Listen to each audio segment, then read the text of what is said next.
Hi, my name is James DeLisio. I'm one of the co-directors of 4 Years of Solitude. Hi, I'm Yoonseo and I'm the filmmaker who made With All Our Bodies We Are.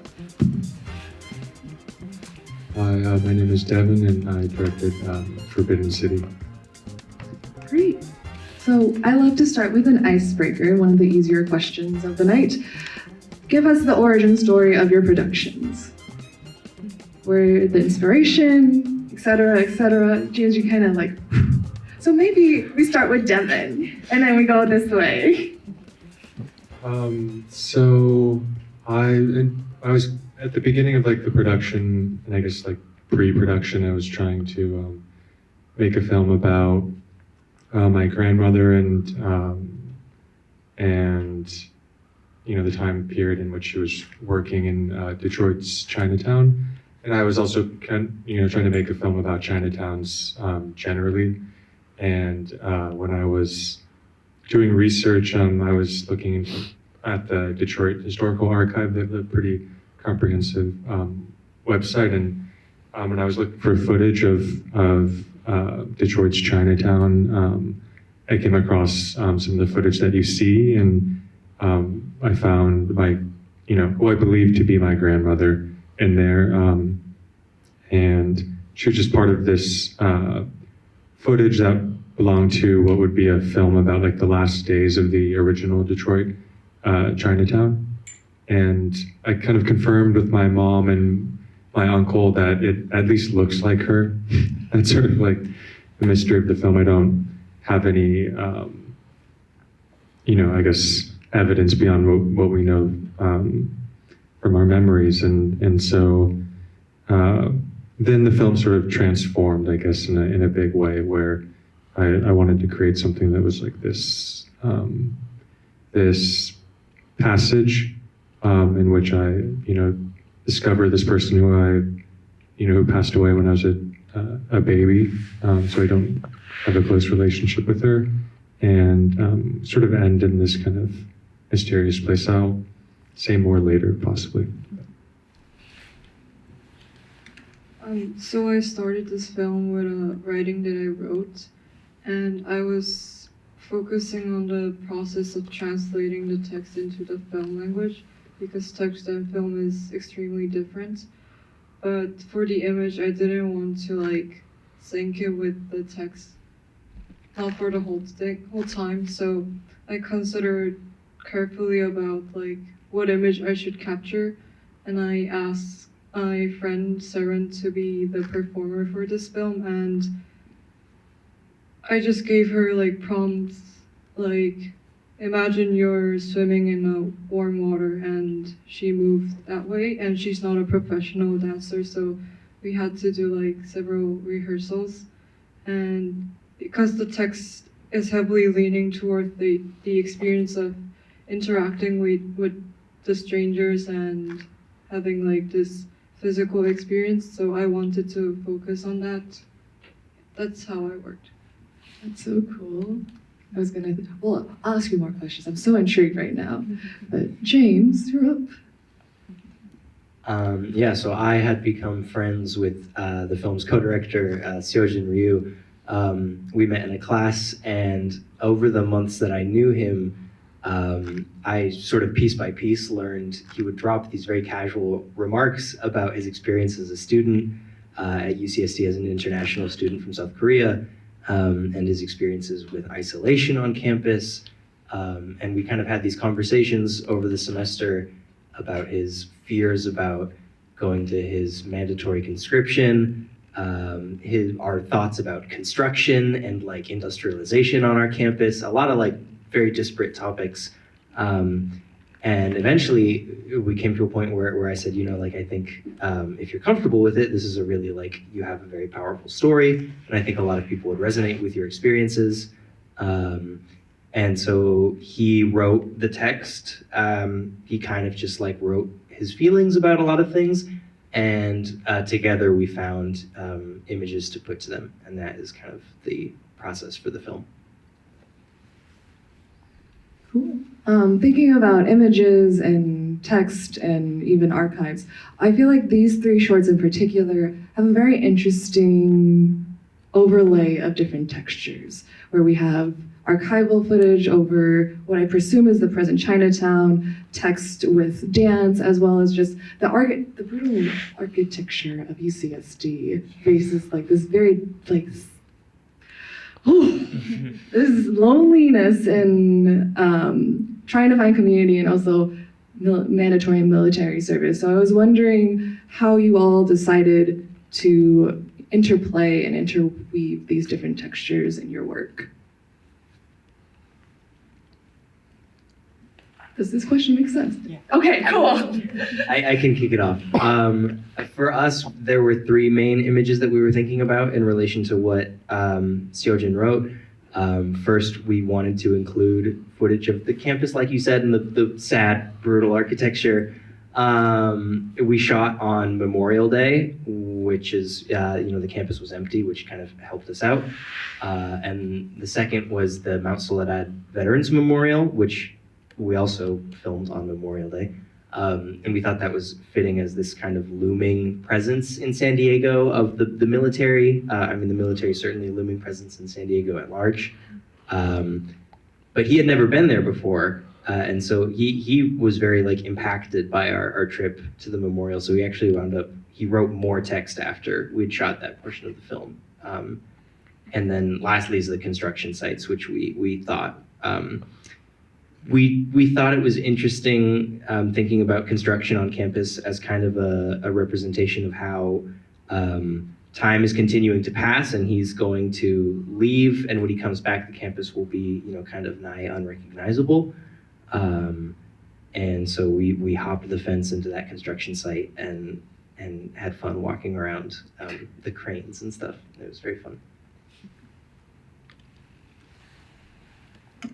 So I previously mentioned that the text has lots of layers of building relationship with different people and having physical experience. So I tried to focus on the performer's movement, but also what I cared about is the relationship of the camera and the performer. And there's a mirror in the studio, so it was really hard to avoid myself reflecting on the mirror, and I tried to use it as a chance. And at the later in the film, there's a shot that the camera is revealed, and I wanted to represent it as something that the audience could be aware of the existence of the camera, and the camera is capturing the subject and the subject being aware of it. So I wanted to create this relationship which should be equal, not objectifying or just treating as a subject. So that's my approach. And in some ways, not as a voyeur too. We're not just taking it all in. Okay. So I have multiple sources of archival footage, but I'm going to try to talk about each one really briefly. I might miss things, I can imagine, but take as much time as you want. This is for you. Initially, I was trying to,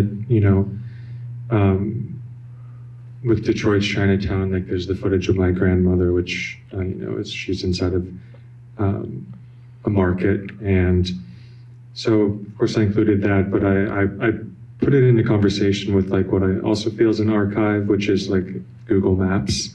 Very limited, but you can go from the present day back to a number of years, and I like this sort of limitation of what's available within an archive. So I wanted to put those in a conversation and kind of create a more, I guess, true to life way in which I, am looking at Detroit's Chinatown. Because where we end up in the Google Maps sequence is Chinatown was rebuilt shortly after in the 60s, after the original one was demolished, and it was a much smaller iteration, and then by the 80s it was completely gone, and there's that sign that remains. So I wanted the first kind of passage in the film to look at that, and then I also like have footage which is like superimposed with this necklace that I wear all the time. Yes, yes. It's my grandmother's jade necklace, and I superimposed an image of Anna May Wong over it early on in the film, and she got put into the film because in the very beginning, in the storm sequence of the film, I used footage from this Hollywood epic film called The Good Earth, in which Anna May Wong was meant to play the lead, but she, they gave the role to, probably a more famous white actress, and there are a number of white actors who play Chinese people in that film. And so, yeah, I became interested in these sort of peripheral, or stories that exist in the periphery, which I believe is like connected to my grandmother, who worked in Detroit's Chinatown and, exists in this archival footage, but it goes unnamed. And so, yeah, I just used all of this together to kind of create this journey for myself and for viewers, but never really arriving at like an answer, because I feel like I found like just more questions when I was making the film. I think it would also like lessen the effect at the end of the film if you were ever to like find that answer too. And that leads into this question. I feel like all three of your shorts are in search of something. And I have no idea where my question is leading for this, but we'll get there eventually. Whereas there's not a defined answer to your journey. I think with Yoonseo, your short in particular, the physicality and also like the interaction, or it moves from one space to another space. And then your co-director, his search feels to me as though he's looking for community, looking for something to like get him out of this isolation. And so I was wondering how you all felt about this movement in search, or the search of movement within your shorts, and how that journey came to be. Or what is that journey, in your opinion? Someone passing the mic somewhere. We could just keep the same order that we've been doing, if that's fun. I mean, for me, yeah, definitely, I felt like there was a search for community on his part and also on my part, as well as kind of looking for a meaning to his military service. That's something he pretty like explicitly would talk a lot about, and I think he says it in the film where he's like, I don't know what the point of this is. And I think for us, though in the film he maybe doesn't come to any conclusions, we definitely, I think, found community in the process of making the film together. Yeah. We started as strangers and we wound up as buddies. Yeah, every single email you have sent me, I was like, I feel so bad. My co-director can't come, but he's in his mandatory Yes, military he service. says hi Forget. and he wishes he could be here. And he was so happy to hear that we got into the festival. But yeah, he's still in his military service in Korea. But yeah, I think we both definitely found a deeper sense of community with one another through the filmmaking process. For me, I didn't really seek a certain purpose or a destination for this film, and I do realize that there are like specific location changes in the text, and that shift felt like a dream for me. And my friends who saw my film also told me that it felt like a really long dream, like an exhausting dream, and that was what I was seeking for. And like first, like she goes to the club, and then she goes to the theater, and then they meet at like a weird dream, and that's the end. So I don't know, I would just like this detour that keeps happening in this film. Yeah, I also think when I watched your short, I was like, oh my God, this feels like a Murakami novel, where like one destination leads to another destination, and like it's another journey. But I also think in your short, whether like that movement is intentional or not, there's also like a shift of emotionality, in my opinion, and it like shifts, and like it's so interesting to watch that as the scenes change, as locations change, and what that dynamic is. I guess at the end, I wanted the emotion to be something close to a release, or like finally just putting things down and relax. And I think that should work for me. And yeah.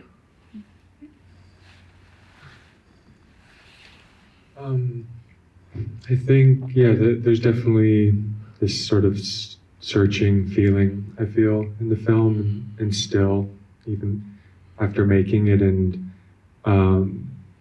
yeah, I was interested in this.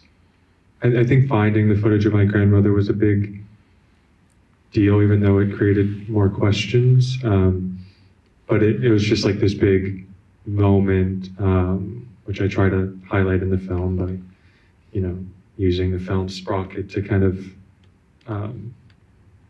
to outline her. And it was just like this, upon seeing her and recognizing her in the footage, it just reminds me of like the sort of precariousness of memory and history in these places like Chinatown, and Chinatowns, and in the moment of seeing her, it's like, she's being remembered in that moment. It was sort of like this.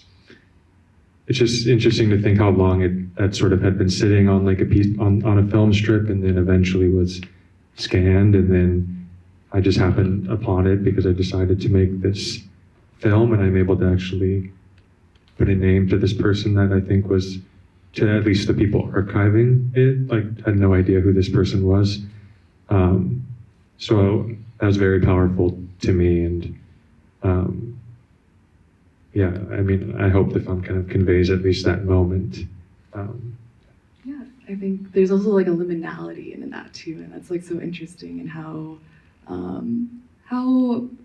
I don't know what the right word is, like wonky, but like not unreliable the memory is, and to see that like as like physicality and being able to get to that point is really interesting. I'll open it up to the audience if you all have any questions. Right here. I think I have like two-ish questions. They're kind of related, so I'll just like ask this first one. I wanted to know, like, what were some things that you learned as you were, for all of you, what were some things that you learned while you were putting together your films? For me, a big thing, well, a couple things I learned, I guess, while working on this film was one, is how nuanced translation is. I've never worked on a film in another language before this, and so for me, the translation process was very interesting and collaborative. I worked with like a couple different people on getting sort of the nuances of Jin's language right, and that was just something like I'd never thought about in my work before. And then the other thing is silence and pauses and knowing when to let things just kind of sit. I felt very rushed in the edit to kind of like condense everything. But honestly, like watching it again, the moments where I'm most happy with the film are the moments where I like got out of the way and just kind of let a moment breathe. I also struggle with translation because I don't really like think about the audience's perspective in the language term, and I had to like come up with a better translation for the people who don't know Korean. And although like it does seem like I'm just putting a text into a film visually, but it's not like simply just throwing it there and like matching with the images. I had to like create like this flow and think about the synergy that happens when this text and the next image like matches up together. And like for the sound design, there's this voiceover that's not really translated, but I think like Korean audiences might be able to catch it, but for others they might not. And I just wanted like it to just live there as like a sound effect. So that was like the double side that I had to deal with. And yeah, it's like my second time dealing with work that has text in it. So I think I got more interesting into it, and now I'm trying to like start my film from the image. I think I guess so. I've made a film in the past about my grandmother. I mean, a totally different kind of film, but I think I guess for this film, it was at least.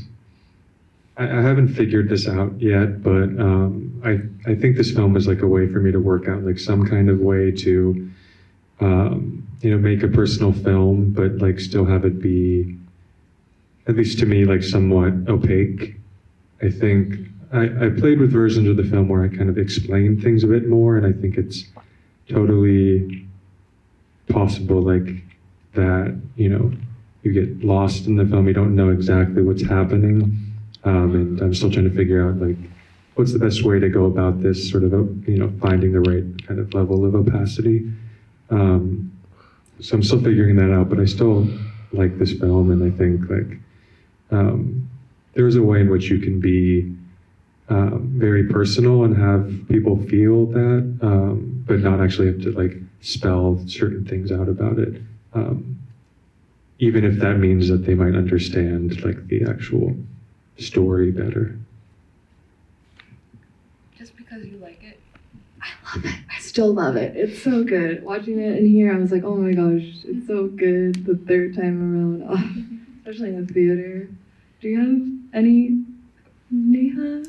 Yeah, I'm curious if there were any surprising, rewarding moments, or just what you came away with as the thing you're most proud of about your film. I know it's hard after working so long and having so many visions for it, but I'd love to know what you came away with.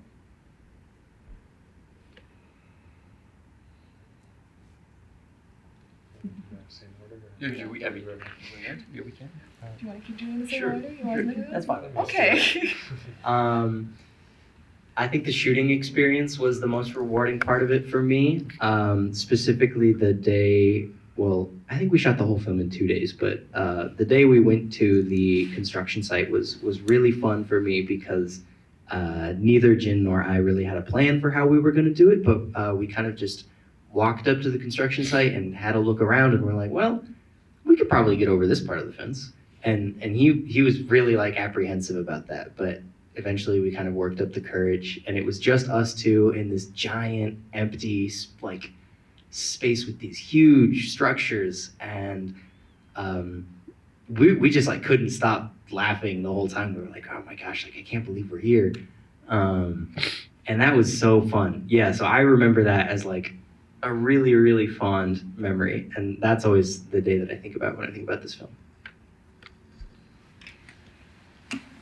It took me like several hours to finish the shooting process, and to be honest, I don't really like the process of production, so it was really stressful for me, and it was my second time working on 16 millimeters, so I was really afraid that the footage might not turn out well. So, but fortunately, it did turn out well, so that's what I'm really proud of. And for the sound design, I was struggling with it for several weeks, and I was talking to the faculty and tried to figure it out, and I just minimized the sound, and it worked. And that was the moment I felt like, oh, it's about to end, so I felt happy.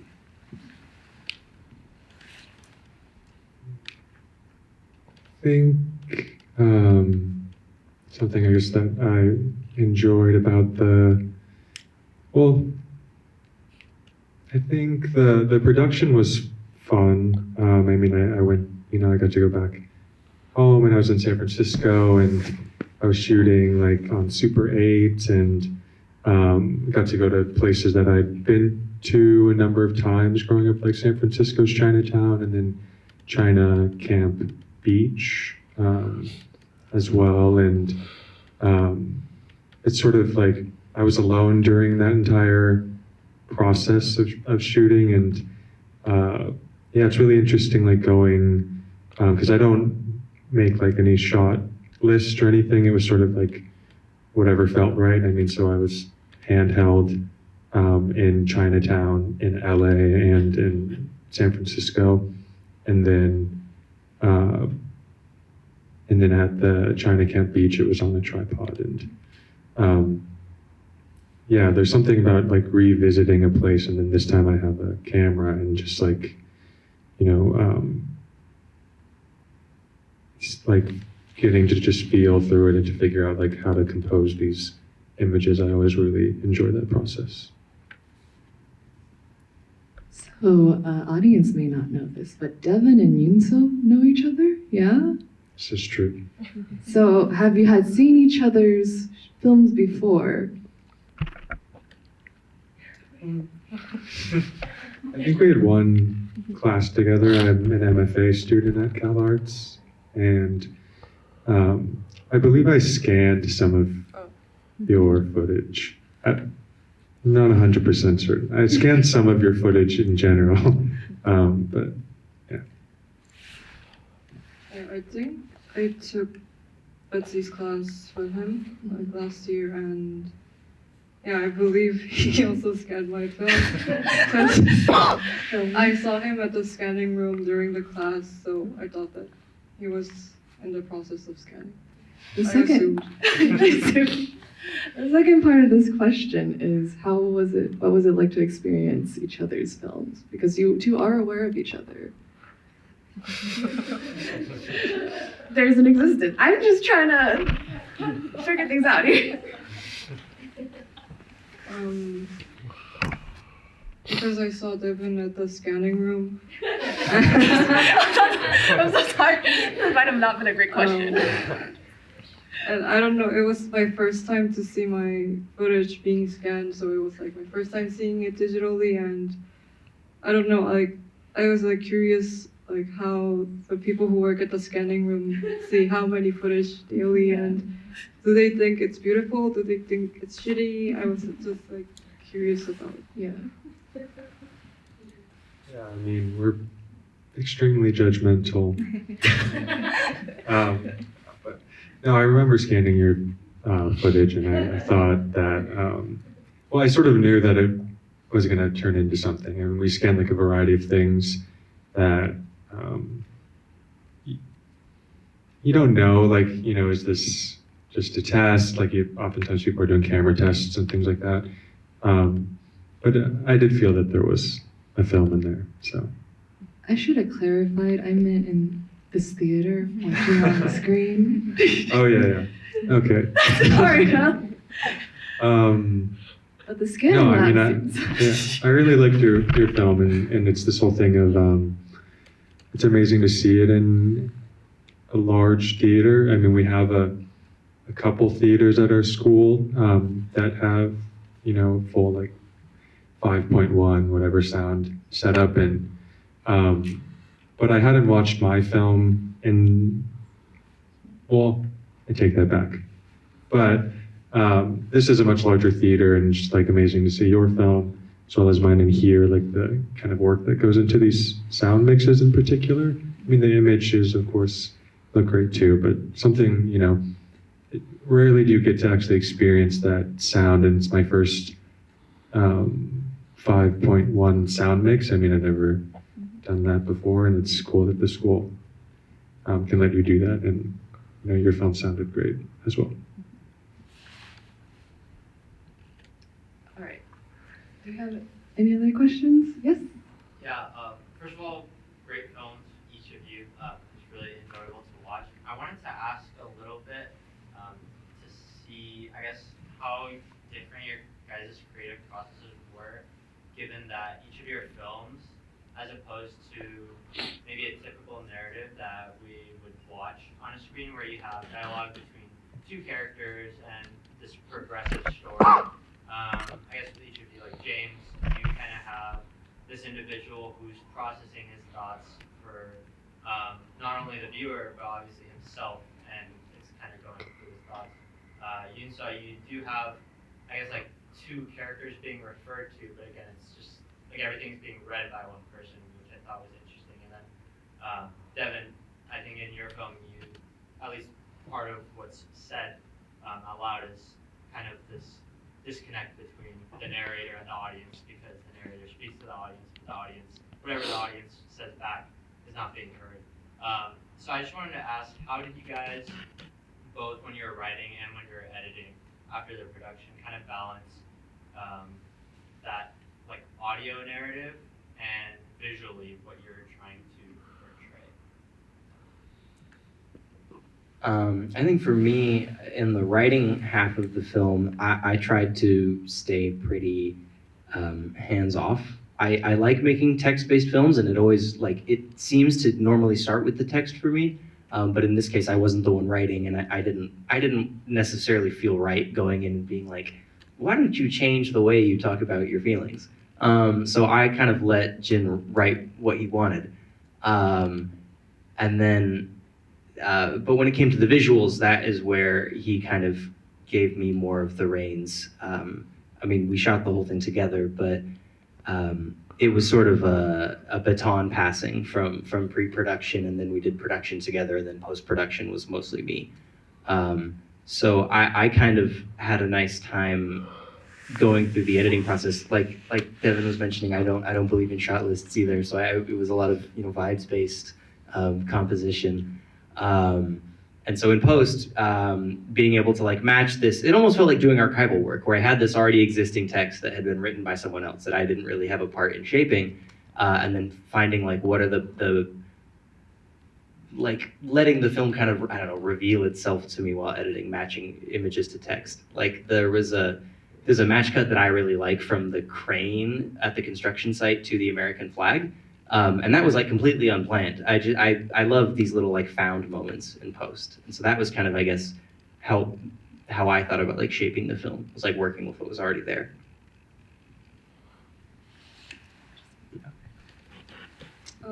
For me, I usually take a month for pre-production, and for this film, I had the text already there, and I didn't really have a storyboard or a traditional script.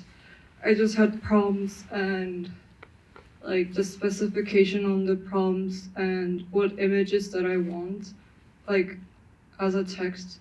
And after shooting, to be honest, editing is a really intuitive process, and I just first cut the shot and just let it be as it wants to be, and then look at it again and try to go back to the intentional idea that I had and ask myself, is this working or not? And then I picture lock it and then move to sound design, and I think sound design really adds so much thing to the film, and that's where I really enjoy editing. And it's really hard to determine when to finish editing. I just go with it and okay, it's the end, I will never look at it again and try to edit it again. Just let it be there. I think a lot of decisions, were made in the edit. I think that's where any of the magic happens, so to speak. And I think I guess I used my voice in the beginning of the film, and then I kind of repeat what I said with text on the screen later. And then that, I kind of spelled out this very short story of my grandmother that my mom told me, and kind of, it's very simple, what it says, and that's all my mom remembers. And I decided I wanted that to, the film to mostly not have a kind of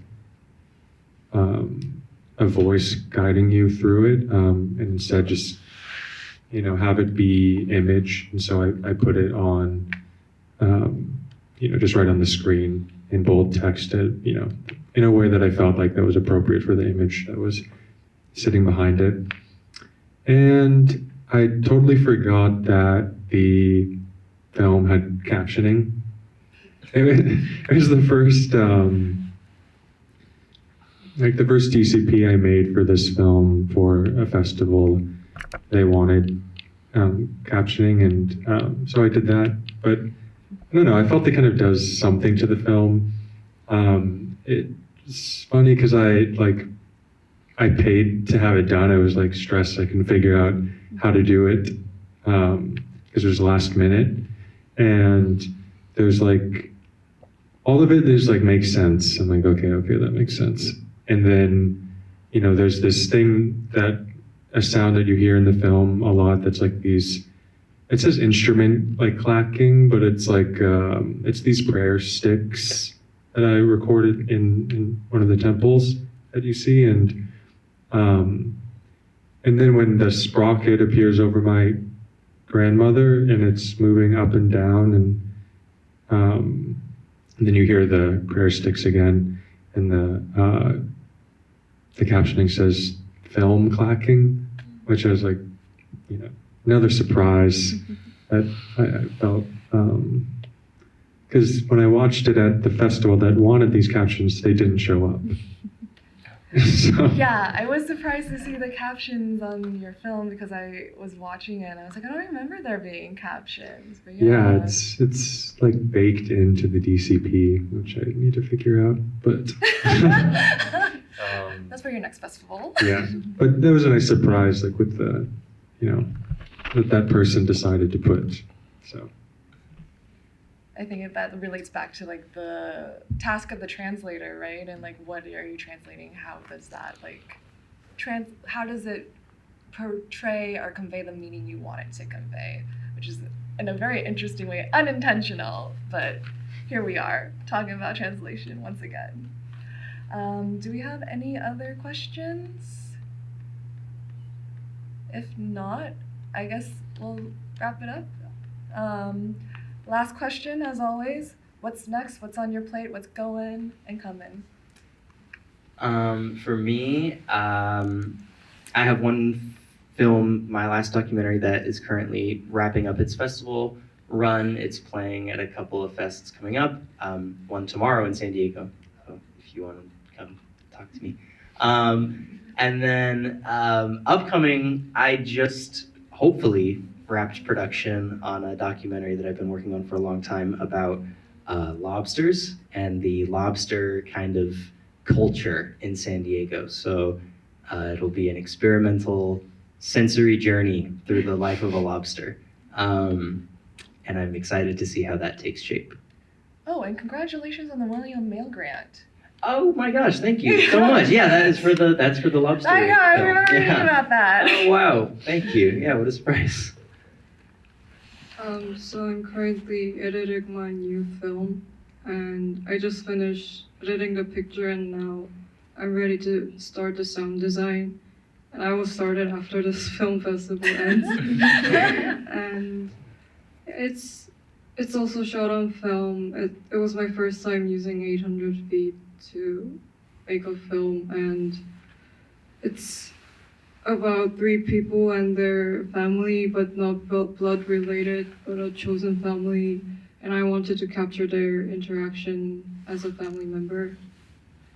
Yep, I will still work on it. I have a film I co-directed that's nearing the finish line, just needs like a sound mix. It's about land use in the Mojave Desert and about these, well, land use, ghost towns, and wild donkeys. So that's exciting. And that's also, well, that one's on 16. And then I have my thesis film, which is in post-production, which is like possibly going to be feature length, like maybe an hour. And it's also sync sound too, which doesn't sound like a big deal, but when you're shooting on like a Bolex camera, and then I moved to like this huge, you know, this ARRI SR2 camera with these big magazines and all the complications that come with shooting sync sound. So, yeah, I'm kind of in the thick of it there. So, yeah, you can wish me luck, please. Wish you luck. and then also submit it to the festival because that sounds very exciting in so many different ways. Once again, thank you. Oh yeah, I have a mic. Once again, thank you all for joining us today. This is the last Q&A program of the 20th San Diego Asian Film Festival. It's been a pleasure to talk to you all. You're so intelligent and it's so thoughtful, and I'm taken aback to even be able to end the program with you all. So thank you. Thank you again. Enjoy the rest of your night. That's it, folks. That's a wrap.